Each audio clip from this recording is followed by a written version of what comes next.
How many of you guys have been in that class? Yes, that class. All of you students here know exactly the class I'm talking about. The class where an hour stretches into 10 and your teacher's passionately arguing that well-structured essays are the key to happiness. The class where all you want to do is stand up on a chair and start screaming out of boredom.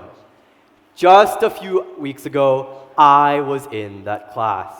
Another economics class, my teacher was rambling on about definitions, and I absent-mindedly kept noting them down until one caught my mind.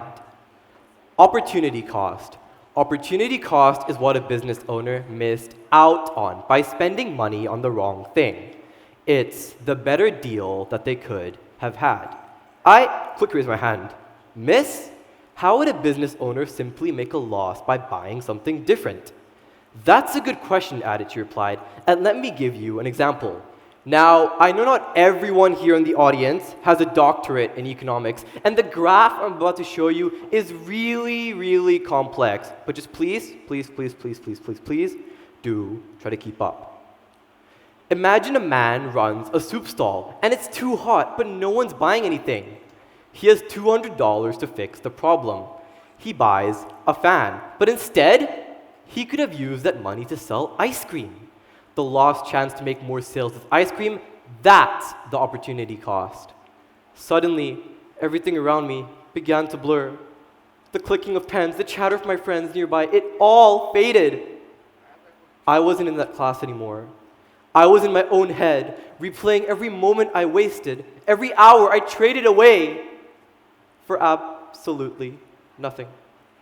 And for the first time, I realized I was running a hot soup stall in the middle of summer. That epiphany was my liminal hour, a space of transition, the place from where I was to where I could become. See, shortly after this economics class, I found myself reflecting. And by reflecting, I mean hating on myself. I kept hearing my college counselor's high-pitched voice in my head. Aadit, why haven't you done enough? You should have 3 NGOs, 4 startups, 5 diplomas, and should have solved cancer by now. And those words, they hit. I wasn't being productive enough.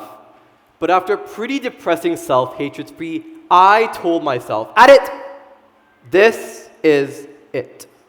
Day one or one day. Can I get a quick show of hands from the audience? How many of you guys have been so motivated that you're in your head saying, I'm going to ace all my tests. I'm going to do all my work. I'm going to finally make my mom proud. And that was me. With my Taylor Swift motivational music roaring in my head, I was in the zone. 7 minutes and 41 seconds later, I was back to wasting time. However, after another session of self-hating, it was about time I looked at this differently. See, I tried to plunge into productivity without preparation. And as someone who loves economics, this was pretty dumb. However, after realizing one thing, if one economics term was powerful enough to get me to realize how unproductive I was being, maybe connecting a few more would make me a powerhouse. So I started researching. I was scouring every term in my economics book until I arrived at a duo of macrocosms. Ladies and gentlemen, I present to you the keys of economically powered productivity: the production possibility frontier, or the PPF, the marginal utility curve, or the MUC. And together, we arrive at one of humanity's finest creations, the PPF-MUC, or simply put, the Popov muck.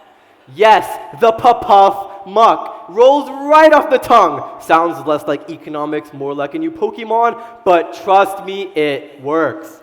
Let's break down the Popov muck. What do these squiggles of color really represent? Starting off with the production possibility frontier. Imagine you're a country and you have limited resources, land, time, money, energy, and there's so much to do. Do you build more schools or more factories? A PPF would show you the best combination that you can produce with your resources.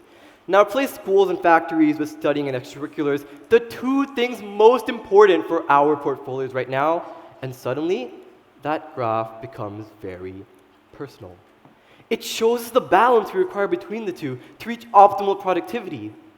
Now, let's take a step back into this whole economics class epiphany moment. After doing research on what a PPF is and analyzing myself, I realized one thing. This was the optimal balance of ECAs and studies I should have been having. Pretty balanced. And this was where I was. Yep, all ECAs and barely any studies. Sure, I was going to MUN weekend after weekend, but I was barely spending any time for my subjects out of school. And this was causing havoc on my grades. So after this realization, I managed to split up and organize my time with greater balance. Moving on to the next principle, the marginal utility curve. Can I get a quick show of hands? How many of you guys in the audience are sleepy right now?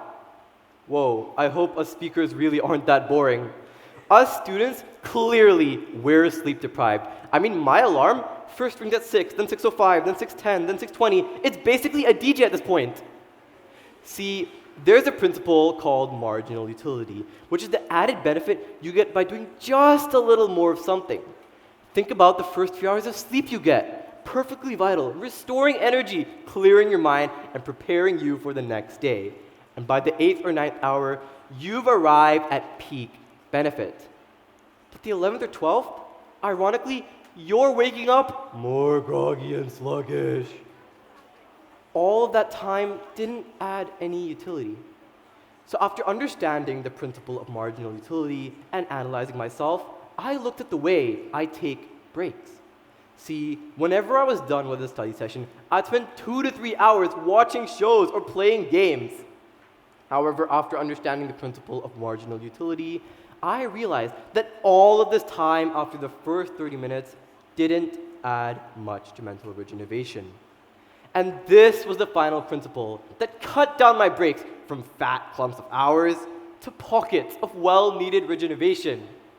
Finally, I was the student I always aspired to be.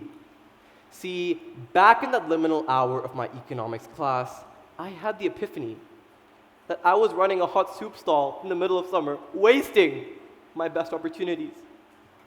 But economics taught me more than graphs.